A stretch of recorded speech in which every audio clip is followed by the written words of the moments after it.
Et, les gens c'est Iso. On se retrouve aujourd'hui, pour un nouvel épisode de l'histoire de League of Legends. Dans cet épisode on va parler de Brand. Brand, vengeur flamboyant. En un lieu éloigné, connu sous le nom de Lokfar, vivait un marin au long cours du nom de Keganrod.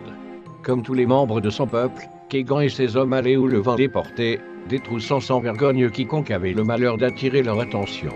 Aux yeux de certains, c'était un monstre, tandis que pour d'autres, ce n'était qu'un homme. Une nuit, alors qu'ils traversaient des eaux arctiques, d'étranges lumières furent aperçues en train de virevolter sur les étendues glacées. Elles étaient tellement époustouflantes que les marins furent attirés vers elles, comme des papillons par la lumière d'une flamme. Après avoir traversé un désert de glace, ils parvinrent devant une grotte au mur recouvert de runes antiques. La signification de ces runes était incompréhensible pour des marins pratiquement illettrés, mais Kegan ouvrit la voie. Là, dans une prison de glace parfaite, ils virent une colonne de flammes qui dansait. Il était incompréhensible, pour ne pas dire impossible, que quoi que ce soit puisse brûler en ces lieux. Mais, ces mouvements gracieux étaient aussi captivants que le chant d'une sirène. Tandis que ses compagnons restaient abasourdis, Kegan se sentit obligé de tendre la main. C'est la dernière chose que fit Keganrod, car son corps appartient désormais à Brand.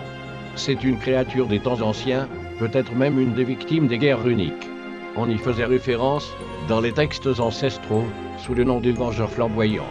Une créature de haine et de feu, qui n'existe pour nulle autre raison que semer le chaos dans le monde des hommes et des Yordles. Personne ne sait vraiment comment Brand est parvenu jusqu'à Valorant, mais il recommence à son œuvre dès son arrivée.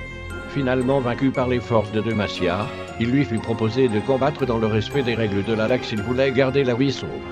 Bien entendu, il choisit de restreindre l'usage de ses pouvoirs aux enceintes de la LAG. Pour l'heure, j'espère que cet épisode vous aura plu, n'hésitez pas à regarder les anciens épisodes, et je vous dis à bientôt pour une nouvelle vidéo.